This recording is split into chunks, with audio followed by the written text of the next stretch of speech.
And to a new report on Iran's nuclear program. Ray Suarez has our story. The International Atomic Energy Agency has been trying for years to monitor the Iranian program and to determine if it's trying to develop nuclear weapons. Today, the agency's latest report became public, and to walk us through it is David Albright, a physicist and former UN weapons inspector. He's president of the Institute for Science and International Security. David, from this report and the evidence presented by the IAEA, do you conclude that Iran's been designing a bomb and may still be working on one? Now, the IAEA lays out quite a bit of evidence that prior to 2004, Iran had put together a well-structured nuclear weaponization program, the process of actually building the weapon itself. Another, in fact, even more important component is making the enriched uranium, the weapon-grade uranium, and that's not discussed very much in this report at all. But the weaponization program prior to 2004 was quite robust and moving forward, and it actually, when it ended, or was stopped, I should say, it was halted abruptly.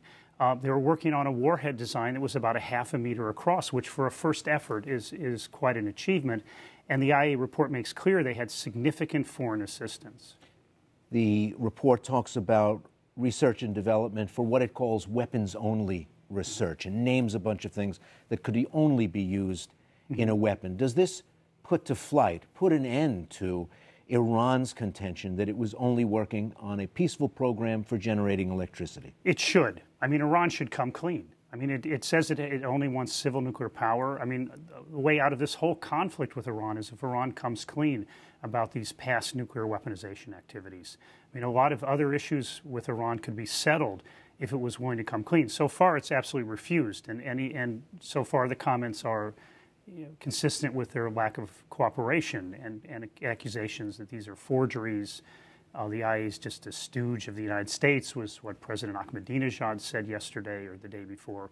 So you have a situation that doesn't look like it's going to be resolved.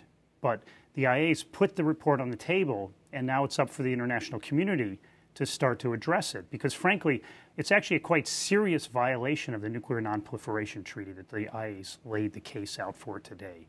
And the agency says flat out that Iran has failed to meet its reporting obligations, but also tells an interesting story about one period between 2003 and 2006 when Iran appeared to cooperate, allow inspectors in, allow them access to the technology that they wanted to have a look at, and then an abrupt change from 2007 to 2010. Does that represent a change of policy in Iran? Is there a difference of opinion inside the ruling circles there about how to handle this? Well, the background is this a weaponization program was abruptly ended in 2003 because of international pressure. I mean, pressure on Iran does work. And what was visible at the time was Iran shutting down, and we called it suspending its uranium enrichment program and agreeing to additional inspections, and was very cooperative.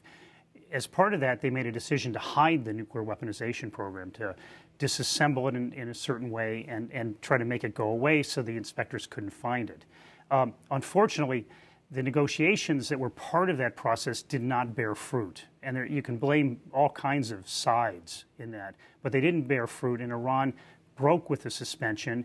And I think most countries in Europe, for example, that have been involved in this issue thought that Iran's weaponization program also restarted, albeit at a smaller level. The United States took the position that it had not restarted. The IAEA today takes the position that, yes, there's evidence that indeed it did restart. Well, you've been a weapons inspector. When a report says, as a result of Iran's lack of cooperation, the agency is unable to verify and report on these matters, in inspector speak, that's a pretty serious charge, isn't it? No, the IAEA, in a sense, needs direction and help from its board of governors, the nations that run the IAEA, and they have to decide what to do. I mean, the IAEA cannot get any more cooperation from Iran. And I think the time has come that the Board of Governors probably needs to pass a resolution calling on Iran to cooperate with the IAEA and give them some time to cooperate. And then probably, if they don't, this would then be referred to the Security Council for further consideration. Quickly before we go, is there any way to know today, late in 2011, what the state of play is in these various Iranian plants? Yes. No, their enrichment program isn't working very well, and the report today shows they continue to have problems. They're more slowly deploying the advanced centrifuges than Iran had intended. So the long pole in the tent, the ability to make weapon-grade uranium, is not going so well in Iran.